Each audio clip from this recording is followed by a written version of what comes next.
අනුරාධපුරේ ඉඳන් පැය ගානක ඉඳන් ඇවිල්ලා කොමාරි අද ඇවිල්ලා කොමාරි ඒ සෙෂන් එකට ආවනේ. අනිවාර්යෙන්ම.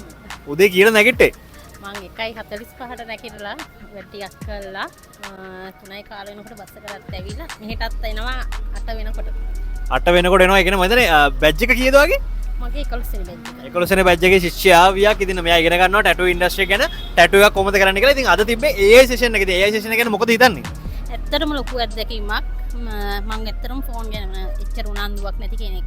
ටැටු ගැනත් එහෙමයි. ඒ කියන්නේ ටැටු වලට ආසාවක් තියෙනවා. ඒ වුණාට මේ අර ආර්ට් පැත්ත මට එච්චරම බෑ. එච්චරගේ ඉගැන්වීම කටයුතුත් එක්ක හරි ආසාවෙන් අපි ඒක කර ගන්නවා. ඇත්තටම මේ මම දැන් හොඳට චිත්‍ර අඳින්න ඒ පැත්තට ගොඩාක් බරයි.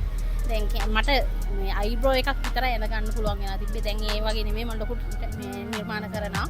හරි ආසාවෙන් මේ AI තාක්ෂණය ගැනත් ලොකු නොලෙජ් එකක් මේ ඉගෙන ගත්තා. AI වලින් ටැටු එක ඩිසයින් කරන කොච්චර වෙලා යනවද? විනාඩි 2ක් 3ක්.